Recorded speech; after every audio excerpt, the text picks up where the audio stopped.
checkpoints at between Amansi and Enugu. I couldn't even access that road to go to Enugu. I was there for 5 hours, a journey that would have taken me 40 minutes. But I was there for 5 hours, I had to turn. I went through Enugu-Oka Express Road. The same traffic caused by the checkpoints could not allow me to access Enugu. I had to go back to Anambra State. So good evening, everyone. Mazuzuke here once more. We've been talking about, as the yearly tour is approaching, the Southeast is still under siege. Every mile, every kilometer you go is unbelievable, filled with the policemen. They block road, they do nothing tangible. We've raised this issue. We've raised it to the point where the senators and the House of Reps are involved. The Enugu International Airport is now closed. There is no way you can avoid this. And because you cannot avoid it, you only have to move by road. One, the issue is compounded for the fact that the roads are not good. The roads are impassable. Now, even the small parts that are slightly manageable, these guys will go there and stay. In staying there, they cause mayhem and they cause havoc. We cannot continue like this. Something must give way. So, at the National Assembly, one of the senators from Anambra State, Uche Ekwunife, basically raised this motion. It gladdens my heart that she has done that, that at least people will know that this is the things we say. We're not saying it out of malice. We say it because it affects us and because we are the people that suffer from this every single day. Okay? So this is the way it is. It is something that affects us every single day, and going to Enugu is become a nightmare. A couple of months back, we can drive to Enugu maybe in an hour and a half or something like that. But now it takes people up to 3 hours, 4 or 5 hours to get to Enugu, and this is unbelievable. You can imagine a senator with all her siren cannot get to Enugu, that to the point that she has to go back. If a senator with all the siren that they blare cannot get to Enugu, what do you think will happen to you? They have security men that normally clears road for them, yet they cannot get to their destination. You think you and I are safe? I don't know why. Why is this nation treating the Igbos like this? Why?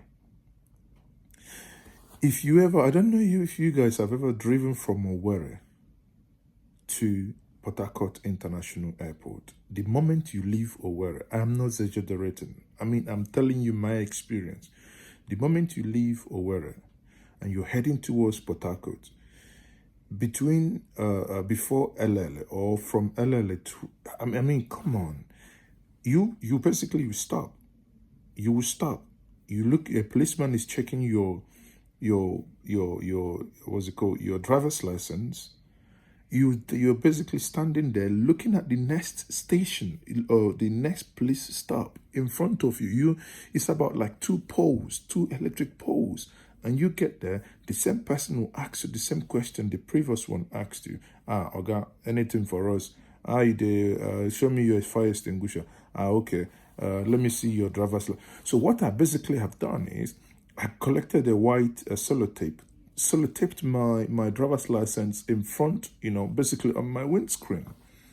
Oga, where's your driver's license? I just point like this. This is my driver's license.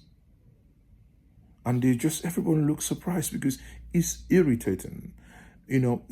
All they do is basically just trying to extract money from you. I am happy that in this video you will see where Uche Ekwunife actually says it as it is in the National Assembly. However, the only reason why she probably have said that is because she was affected, not because many of us has been complaining. No, because she's been affected. Now she's affected, now she begins to speak. Sometimes I begin to actually appreciate the fact that Enugu Airport is still yet to be opened. Because if Enugu Airport was yet, is open, some of them wouldn't be, noticing what we've been complaining for a long time. Not that the road is good, not that anything at all in any way, shape, or form works. How can we as a nation continue to wallow in this madness? Everywhere you go, you are stopped.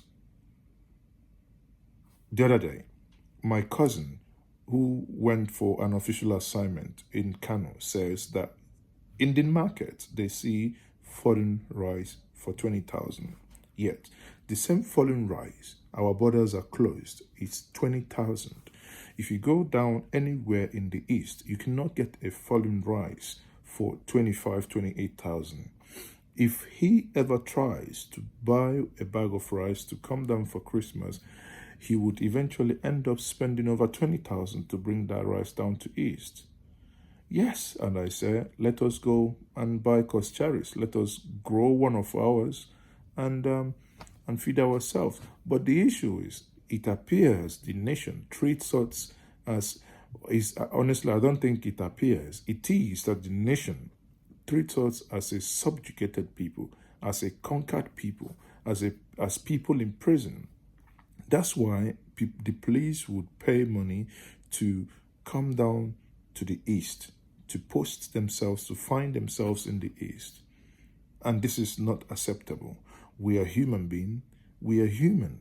You see, when I say, and when we keep telling people, when things go wrong, complain, lend your voice. So there you can see it. Sowore was released again and was arrested in court. DSS invaded the court. I was arguing with someone afterwards. They said, well, why do I have to blame the president for that? I said, of course, the whole thing starts and ends with the president. DSS, it's under the presidency. So if the president is not happy, or if the president does not sanction what they do, they have to. That's why in the East, in the Igbo nation, the SouthEast, the SouthSouth is under siege. You see customs, you see immigrations, come on. And every one of them just makes your life a living hell. There is no joy to drive in anywhere in the East. This thing cannot continue like this. Just watch Uche Ekwunife. As she puts it again, maybe she's just saying that because she's been affected now. But no matter, be that as it may, no matter what the reason is, we must all collectively lend our voice. You can do your part. You do your part by enlightening people that are going to travel this Christmas, that to be careful that we have police everywhere on the road. Equally had a report today that somewhere in Aba that the police are beginning to kidnap people. Please kidnap individuals, demand 7 million naira. This happened in Aba. We are working on that complaint to see, how we can get help. But this is not madness everywhere. Anyway, watch the video and be the judge. Once more, this is Mazes. I represent Anambra Central. I'm from Anambra State. Mr. President, first of all, let me commend my colleague for bringing up this motion at this point in time. Mr. President, this motion is apt, and it has come at a time when we are looking up to Christmas celebration, which will come in the next few weeks. Mr. President, I want to give my own personal experience. Last 2 weeks, I was going to Enugu State. When I got to Amansi Junction, because of the 3 checkpoints between Amansi and Enugu, I couldn't even access that road to go to Enugu. I was there for 5 hours, a journey that would have taken me 40 minutes. But I was there for 5 hours, I had to turn. I went through Enugu-Oka Express Road.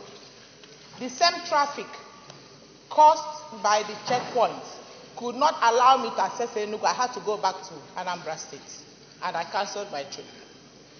From Enugu to Lokoja, Mr. President, you see more than 10 checkpoints. From Anambra, Oka to Onitsha, you will see more than 10 checkpoints.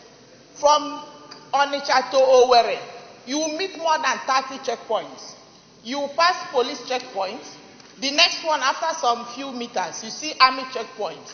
And this has not really abated the crime, the rate of crime in those localities.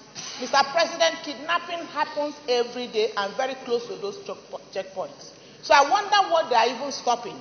I remember in 2017, there was a circular from the CG's office, custom, that there shouldn't be any custom checkpoints 40 kilometers from the border.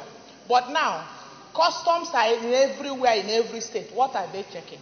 Are they not supposed to be at the border at the airports? When you carry your vehicle after going through paying all the necessary fees, you take your vehicle from Lagos to Onitsha. They will come and wait for you at Asaba, wait for you at Enugu, Benin, wait for you in Onitsha, wait for you at every few meters.